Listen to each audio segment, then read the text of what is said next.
You know what's been a meme on my channel for a while?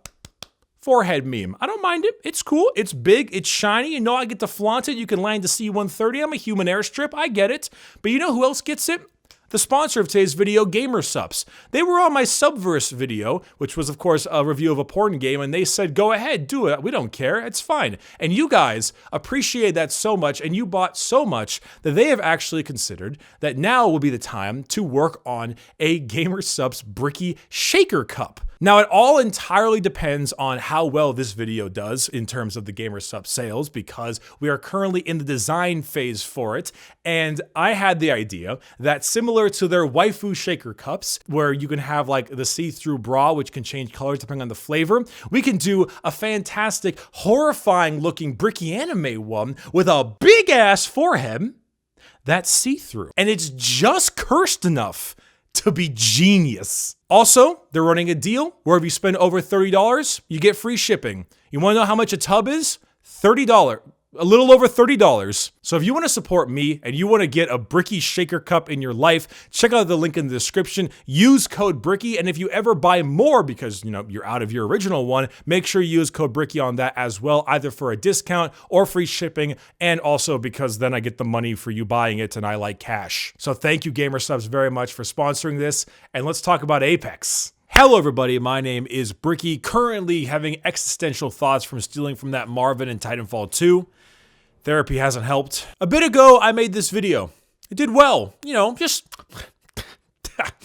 a little. I was thinking about making another one. It's kind of fun, gotta cover different kinds of topics. Another Warhammer one? No, I'm on Adeptus Ridiculous, so I'm not really needing anything like that. What should I make something on? And I thought, well, what's something I'm doing a lot of right now? Apex. And Titanfall, but Apex. You know what's pretty hot right now? Apex. Should I do an every single legend in a nutshell video for Apex? I think I should. Apex is soaring to the moon in popularity right now, both for me and for so many other people. They are hot, hot, hot right now, and I thought it was a perfect time to go ahead and bring back the little nutshell video style on something that is, well, not only really relevant, but I think something that's kind of perfect for it. See, for me, I played Titanfall 1. I stayed up late at night at an old GameStop midnight release. Remember those? I do. It was a school day the day after that. I suffered for a little bit of Titanfall 1. I enjoyed it. Didn't play it a huge amount. Enjoyed it regardless. Titanfall 2 came out. Oh my god, what an insanely good game. Can't speak highly of it. Oh my god, it's fantastic. Apex came out. Played it. Really liked it. Stopped playing it. Played it a little bit more. Started to not like it. Turn on, turn off, turn on, turn off. Loba came out. Turned on. Goes to Season 8. Fuse comes out. Hey! Apex is looking pretty good again, and now Apex is looking really good again. Big Titanfall fan in me sees Valkyrie as Viper's daughter. Viper doesn't really have a huge role in Titanfall 2, but was a very memorable character in a very memorable boss fight. Okay, we got Ashes returning. There's a new game mode. There's new weapons. Everything's going crazy right now. It feels like a great time to play Apex. But Bricky, you may ask. I don't play Apex much, and I don't understand Apex. What are the Apex games, and who are the people in them? That's what I'm here to help you out with. I'm gonna give you an every single Apex legend in a nutshell video, go through the first half of the legends, because I wanna save the second half for when Valkyrie comes out, and tell you more about the Apex games and the Titanfall lore that surrounds it. So with that said, let's talk about the Apex games and how it all came about.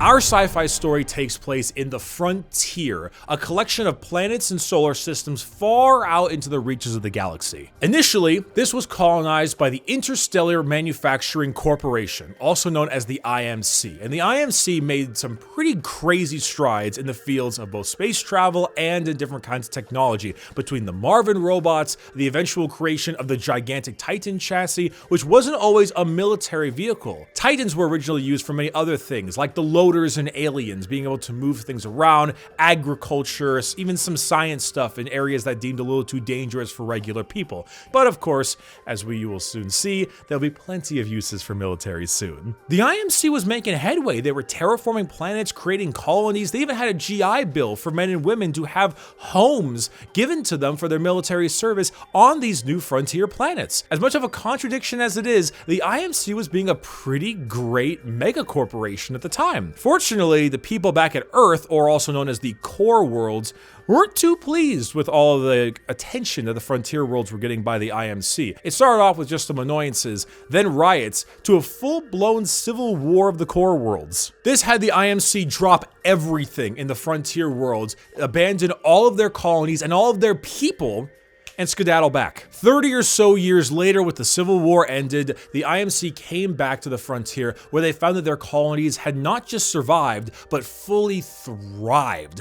Everyone there had resources aplenty, land aplenty, people were happy, they were employed, they were working hard, each of the planets were operating at excellent capacity, things were better than the IMC could ever have hoped for. So you know what they did? They said, we set this up, therefore we claim authority and claim ownership of all these planets. Give us your shit. We set these up, so we stake claim to your resources, your people, and your homes. And they went and they sucked it dry. A militia, the Frontier Militia, of course, rose up to fight the IMC. And in this time, it was damn hard. The IMC, of course, were the people who created the jump drive to even go faster than light to begin with.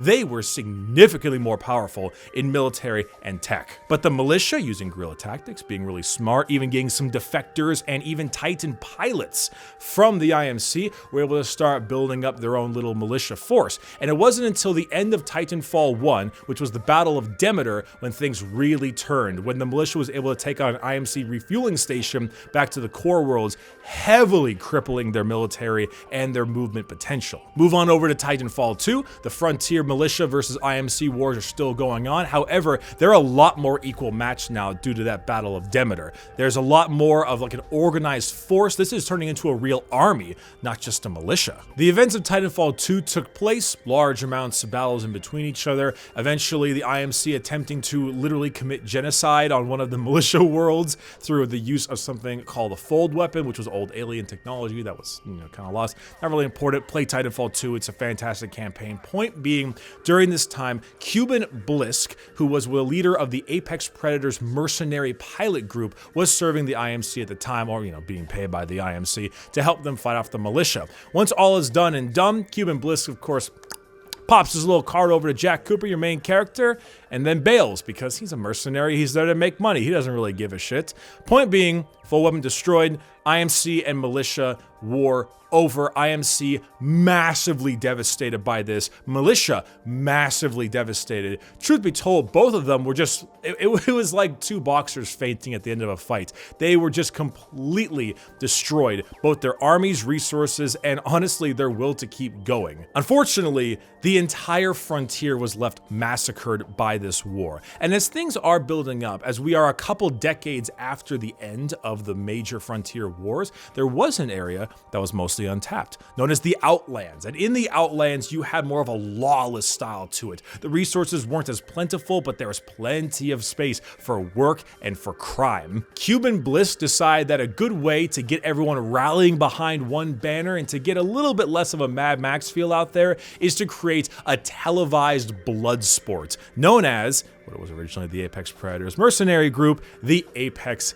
Games. This would be a perfect outlet for all of the anger, either from the war or just from all the different kinds of crime syndicates and groups out here in the Outlands. And it would be stationed in the Outlands, starting off with Kings Canyon as a major way to get different kinds of people to go in, fight for whatever they want, money, fame, personal reasons, and overall televise it across the Outlands and the frontier to make it not only something that's profitable, but a spectacle.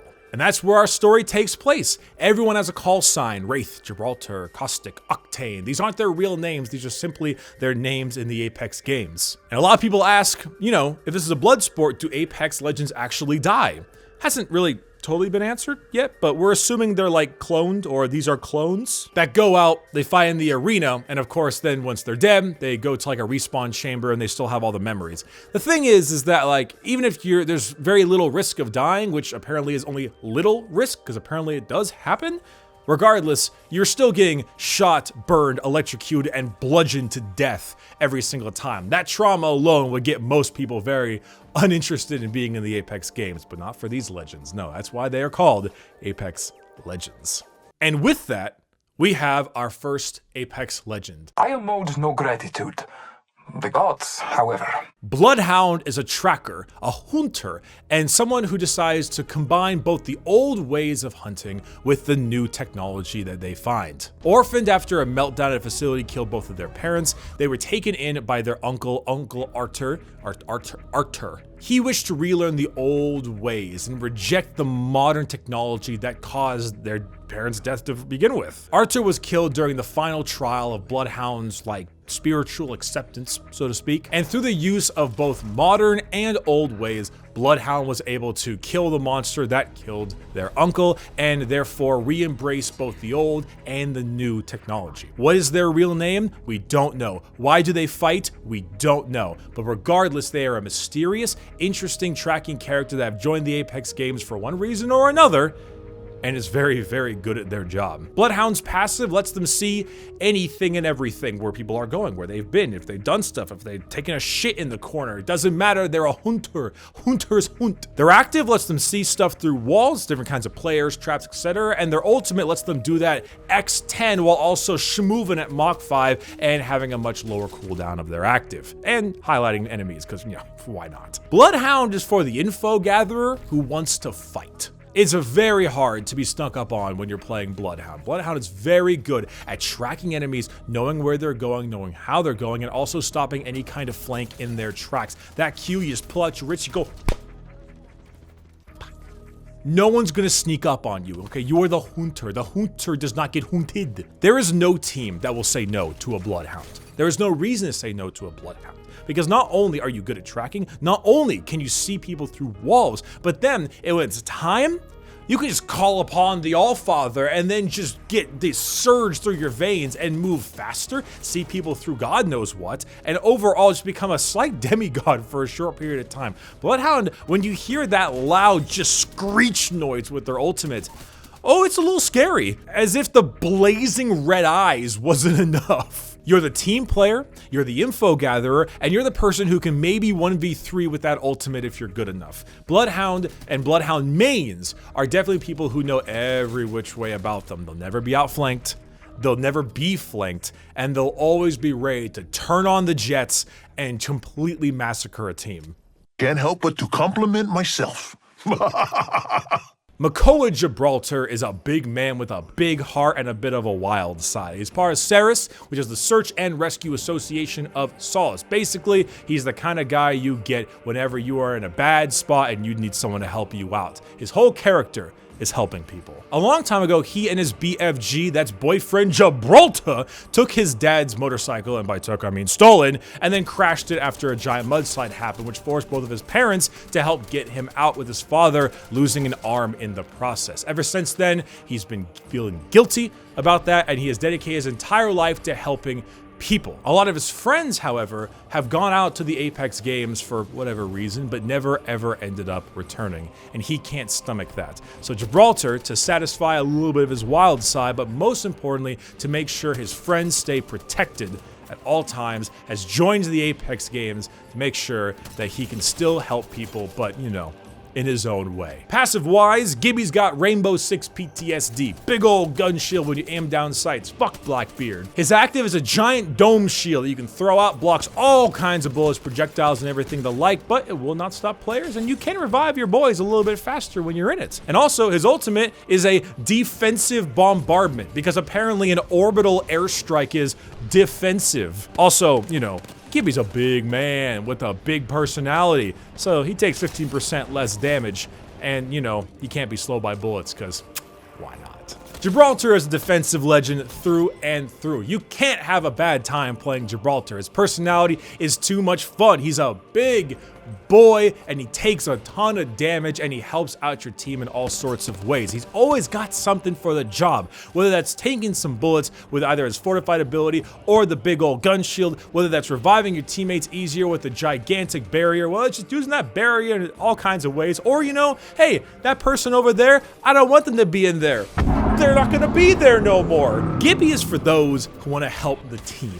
Not through sneaky tricks, not through weird information gathering, and not even through trying to heal other people in their own way. No, Gibby helps the team by taking his big chunky body and throwing it in the way of the bullets, or in various ways such as that. The man blasts you with a gun shield, he throws a dome out, revives you, eats a Loco Moco in one bite, and he's ready for more. Gibraltar mains are all that. They're there for their friends, they're tough, they know it, and they know how to flex it. They know that the entire time they're downing your health bar, you're going through 15% damage reduction, an arm shield, a dome, and the sheer size of this man's cock that is only matched by the size of his personality. Thank you. You made me just a little bit better. Lifeline, or AJ Shea, is the only person that has that sheer level of kindness that Gibraltar has, but in a different way. She was the daughter of two very wealthy war profiteers, and when she found out why they had so much money, she immediately bailed to become a hippie and join the Peace Corps. Basically, she's in the Apex version of a Peace Corps, a humanitarian organization meant to help those who are in need, whether natural disasters or poverty, etc. You know what I'm talking about. Why is she in the Apex games? Well, you know, the people who sign up for the Apex games aren't entirely innocent, and they know what they signed up for. And you know, maybe AJ Shea might have a little bit of a wild side, but if she can go and use all that money she gets as an Apex legend to fund the humanitarian organization, she has no qualms with that. All the money she makes, she gives it right back to the Peace Corps, right there to help as many more people as she possibly can, and you know, she gets to have a little fun while doing it. Passively, she creates this big old wall whenever she's reviving somebody in the direction that she's facing. Her active is a little drone that can revive people as well and can actually regenerate your health if possible. And also her ultimate, giant Lifeline care package. Huge thing from the sky, giving you supplies and upgrades that you might need. Lifeline is a support character through and through, and while Gibby throws himself in the way of the bullets, good old Lifeline does all the other medic type stuff. She's the dedicated healer class, the dedicated reviving class, and hell, if you need some more gear, why not? She is a fine addition, a great addition to every single team. So why does every single person who has to play her act like such chodes? This is the selfless character, the healer, the one who gives all of her money to humanitarian organizations, and yet the people who play her are the sweatiest, most try-hard, most ridiculously toxic people out there. It's kind of funny though, because you play Lifeline, and she's like the definition of call an ambulance, but not for me, as she's doing all of her healing, but then she rolls up with a tiny little hitbox, sliding down her knees with a Peacekeeper, going Mach 5, one-tapping me in the head, and using the money that she made to kill me to go build schools in Detroit. I don't want to be used for Detroit. Play Lifeline if you want to heal, you want to be kind, you want to be good to people, but if you call yourself a Lifeline main, we have truly lost you. Don't beat yourself up. Leave that to me. That was a joke. Pathfinder is a Marvin. It's a robot, basically. He woke 33 years ago with no idea who he was or who made him. And as he's making his way around doing different odd jobs, he thought that the number one most important thing for him is to find out who created him. Working these little odd jobs, he got into a little tussle with some of the local law enforcement. There's a whole cinematic on that. I'm going to paraphrase it really quick, but long story short, via his databanks and all, he was created by Amelia P. We don't know exactly who that is. However, she referred to him as one of the greatest inventions and our Pathfinder. Hence the name. He now serves in the games with this beautiful, bright personality, hoping that whoever created him will see him big and famous and go back to see him. Passive-wise, the man can scan survey beacons to find where the next ring is, but more importantly, it actually refills his ultimate cooldown and lowers its overall cooldown for the rest of the game. Pathfinder's active is a big old grapple hook that lets him fling his ass all around the place, and his ultimate is a zip line, allowing you to zip to basically anywhere on the map. Pathfinder, he's got a great personality, is what he has. He is positivity incarnate. He is happy to be around. He likes people. He wishes people like him. Some do, some don't, not important. He shows them the same respect every single time, and it's always hilarious whenever he says something that might be considered rather rude, but he thinks is just the nicest compliment. Losing isn't fun. That's why I don't do it. Pathfinder really is that mobile legend, probably one of the most mobile legends in the entire game. He has the ability to survey, get to high places, get to low places, fling himself at Mach 7 speeds. He truly is a very fast, very versatile legend that can do quite a bit. The grapple is constantly being sent to its limits with all the craziness that it can accomplish. The zip line can be launched in so many different areas, and honestly, there's never a time where having a Pathfinder on your team is ever a bad thing. Pathfinder mains generally know every spot, every nook and cranny that they can use that zipline in. They know exactly how to press Q one time and go from caustic treatment to the damn artillery in one go, because somehow they keep on gaining more distance every time they use that Q, and I don't know how they break the engine that easily. Pathfinder mains really just took a lot of advice from our man Viper. You need to move a little faster than that, son. Speed is life. They know exactly how to get the most out of their abilities. They are either insane mathematicians or they have way too much space in their head to memorize every single crazy zip line and grapple that they can do. You want to schmoove? You play Pathfinder. This is what happens when you're not focused. Wraith, or Renee Hope Blazy? No? Yeah, that's what I have. Subject 61137 is also the name. She woke up in a detention facility for the mentally ill ran by the IMC with absolutely no memory of her previous life. And she constantly was berated by other versions of herself speaking in her mind, driving her absolutely insane. Right before she was about to be sedated, another version of herself actually showed up and was telling her to instead trust the voices in her head, as they were other variations of herself from different kinds of dimensions, similar to the one that she was currently talking to. This Wraith's entire goal was to get revenge on the people who wronged her and to also retrieve her memories. So Wraith actually, after escaping and trusting the voices in her head, is entirely dedicated to finding the truth about herself and finding those who wronged her via the Apex games, because after every single game, she's one step closer to the truth. Now, Wraith is a very interesting one because of the Titanfall connections, because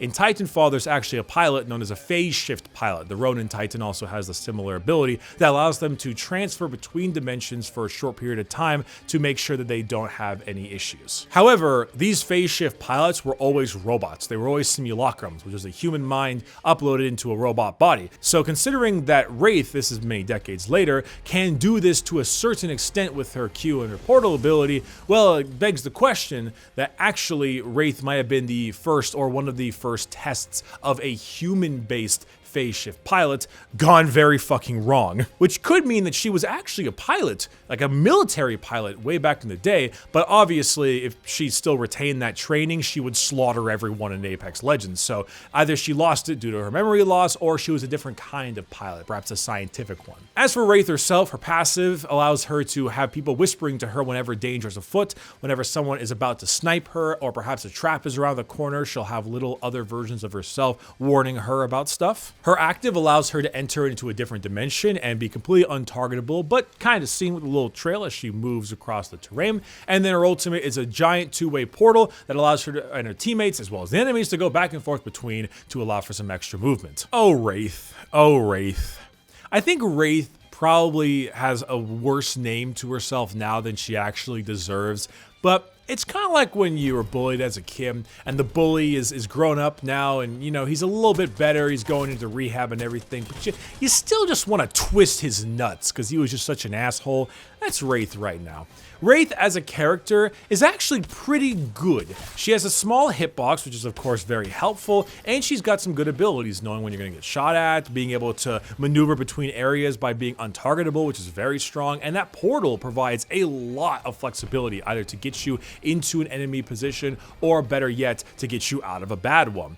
Problem is, for a long time, no one gave a shit about these abilities because you played Wraith almost entirely because of her small hitbox, and therefore she was able to be used by demigod aim bros, very similar to Ashe from Rainbow Six Siege. It's not because the character's abilities are fantastic, it's because the character's got a weird and wonky hitbox, and it allows you to be great with their weapons. Wraith, in terms of the game, is a good offensive legend. The hitbox is still small, and she can still make her way around and move pretty well with everything. And you know what? If you want to be that kind of person to play Wraith, god damn it, God bless you, you do it. But obviously, between the Naruto run, between the fact that it was used by the worst TTV in-name people of all time, Wraith mains have a huge stigma of being toxic as fuck, and it is entirely not that false. I think a lot of them have started to move their way off towards Octane and Horizon after Wraith has seen many, many nerfs, but even so, the name is a little bit tarnished. So if you are going to be a Wraith main, don't leave the moment you get downed, don't flame your team, try to fix the name, because as far as I'm concerned, Wraith is a perfectly fine legend, but y'all fucked it up. So yeah. That's not what Oscar Mike Know what? Never mind. Bangalore, also known as Anita Williams, is an ex-IMC grunt. And yes, when I say ex-IMC grunt, I am talking about these guys. Which isn't entirely fair because she is a little bit better. She's actually top of her class. She's very good grunt. She's a good grunt, but you know, just a reminder the discrepancy between pilots and regular soldiers. She's part of a military family. All 4 of her older brothers, also big military personnel, just like herself. And then during one of the missions, one of their IMC craft went under fire, and then her older brother, Jackie, actually shielded her from the explosion, and a giant piece of the ship was torn up, and he was sucked right out into the vacuum of space, never to be seen again. Ever since then, their ship crash landed, and Bangalore's been looking for work every which way. She still believes that her brother Jackie is still alive, and he's been gone for a decade, and he's just out there somewhere, eventually ready to come home. I don't say to you, lady. But her main goal for joining the Apex games is entirely for money. She wants to make enough money to be able to head back to meet her parents once again, to get back to her family, because hiring a pilot and a ship to send her back to her family is very, very expensive. Also, I mean, I get that this is a little bit after the events of Titanfall 2, but you know, I mean, we talk about Revenant and like Caustic as being really bad guys and all, but Bangalore was part of the organization that was like, woo! Genocide! Not cool, lady. Now, Bangalore's passive allows her to move a lot faster when she is shot or shot at. Gives her a little bit of an extra speed boost to help out. Her active is a big smoke launcher. Does exactly what a smoke launcher does. And her ultimate is this giant rolling thunder. It's a huge car bomb of bombs, which doesn't do a lot of damage, but absolutely will disorient and cause problems for the people caught in it. Bangalore is your jack of all trades character as far as I'm concerned. She's your most vanilla, but honestly, considering how jack of all trades characters work in so many other games, she's got a decent amount of personality. Her thing with her brother is interesting. She's kind of a bitch, but you know, hard-ass military person. All of her family has been gone forever and possibly dead, and she's got a little bit of an issue with accepting that. So, you know, you can understand it to a certain extent. But honestly, as far as jack of all trades characters go, she's pretty solid. She's decently fleshed out. A little bit of a speed boost when you're being shot at, which is helpful. It gives you some security and a little bit of strafing. A smoke grenade, which is great at both offense and defense, either covering an escape or covering an advance. And of course, if you want somebody to get the fuck out of here, a bunch of bombs tends to do a damn good job at it. Bangalore also gives you way too much information about way too much crap on the weapons that you ping. She always constantly talks about, oh, this gun is really good at semi-automatic, high power, high velocity, triple shot, 2 to the body, 1 to the head, Mozambique here. I don't care, but there's nothing wrong with Bangalore. I always say that Bangalore is the best starting character for new players. She is good at her job. There's nothing weird or gimmicky about her. And also, you know, in the beginning, you know, pinging those things is actually pretty helpful for new players. So I appreciate she's there. I wish you would stop telling me what a Mozambique does every single time. But besides that, get your smokes, get your bombs. Bangalore is a good choice for those new players. It's simple, really. I'm just better than you. Caustic, or Dr. Alexander Maxwell Knox III, Esquire, heir to the throne of long fucking names, is a scientist. Loosely, he works for Humbert Labs. It's a pesticide company, and they help provide pesticides for all kinds of plants in the frontier. And considering, you know, how much crops you gotta grow and all these different kinds of plants and all different kinds of pests, you're really going to end up needing quite an increase in the power of the pesticides. So Mr. Caustic is really keen on figuring out how to make stronger and stronger pesticides. But of course, just some regular tissue isn't quite enough to really show the effects of these gases.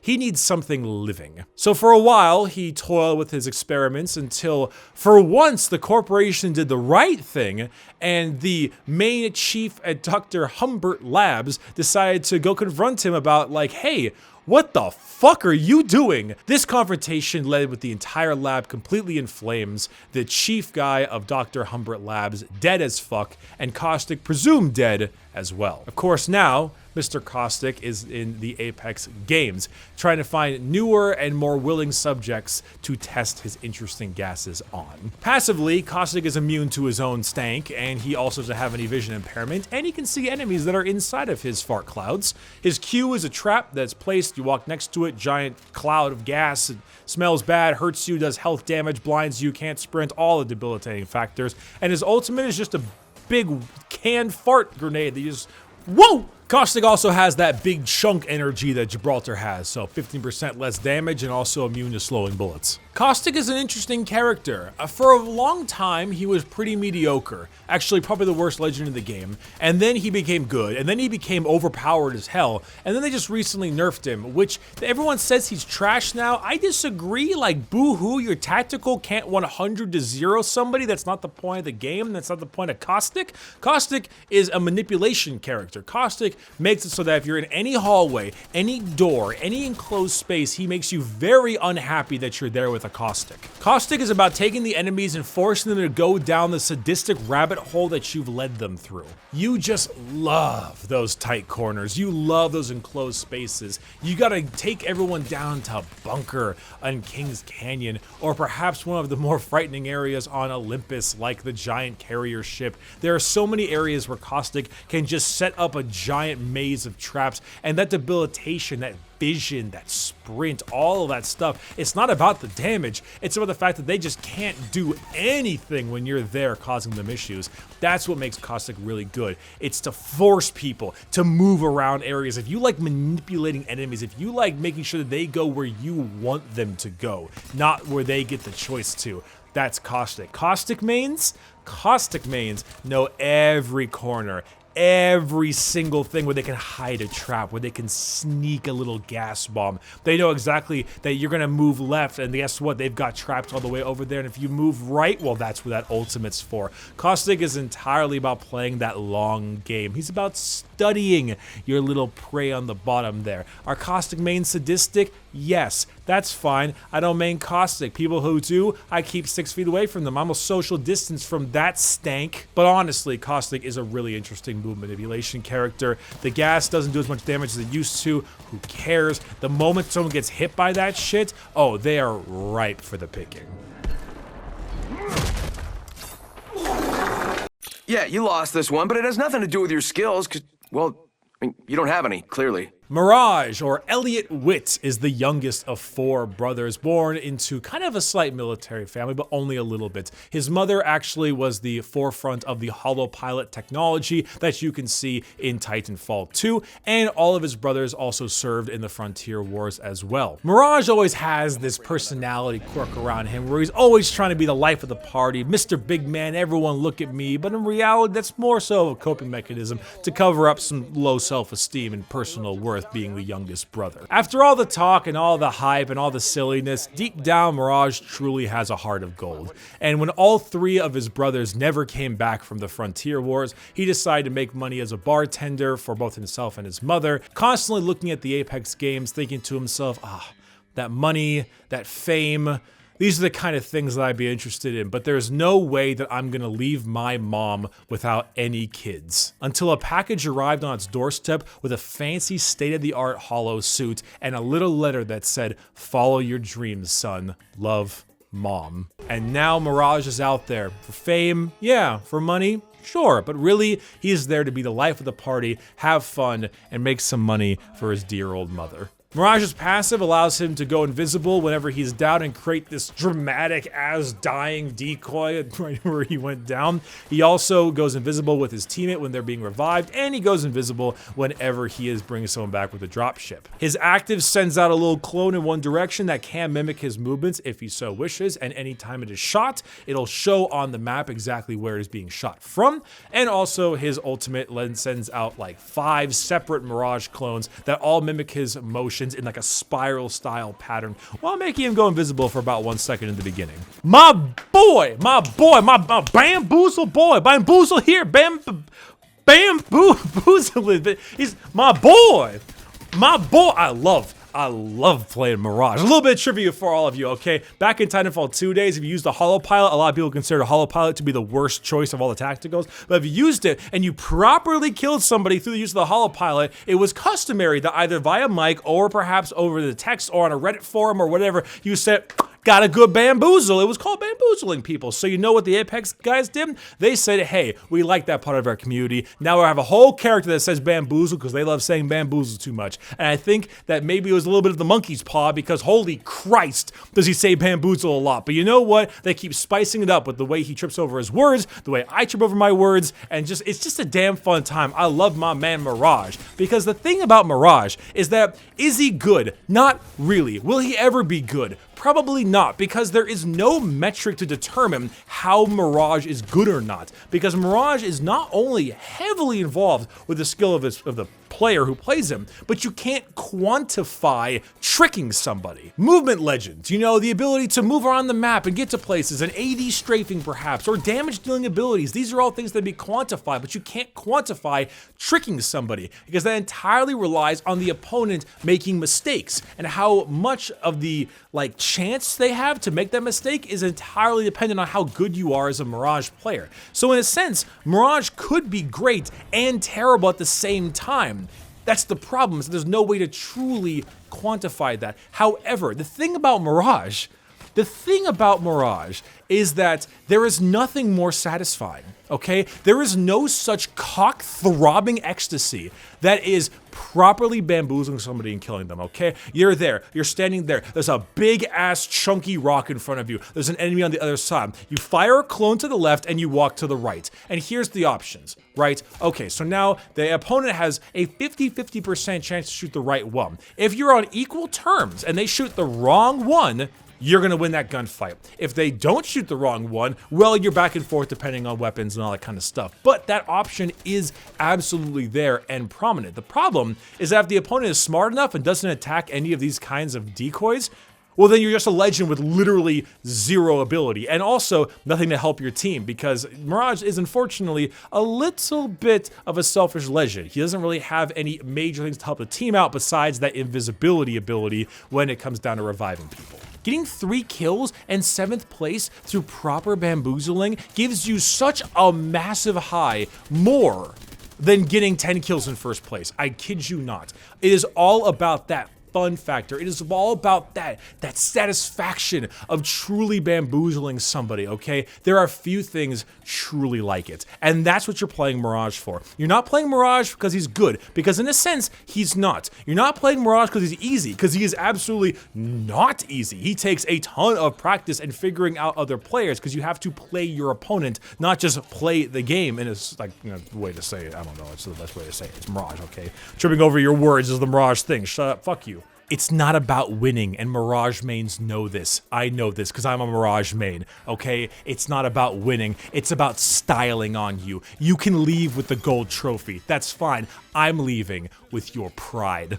Thank you everyone for watching part 1 of Every Legend in a Nutshell. I will have part 2 out later on in this month of May after I've gotten plenty of games of Valkyrie in. Thank you so much for watching. Of course, if you want to see episode 2, you probably should subscribe or something or do that kind of thing. Check out Gamersups because they have been fantastic to me as of lately. And honestly, it's a commission system, so the more you buy, the more money I make. So like, fuck yeah, man. Also, we gotta get that shaker cup. And for all my patrons, it is a pleasure having you here. Thank you so much for sticking around. And I'll be getting to a majority of your questions on the next one because this is a one-part series type thing. So I will see you very soon.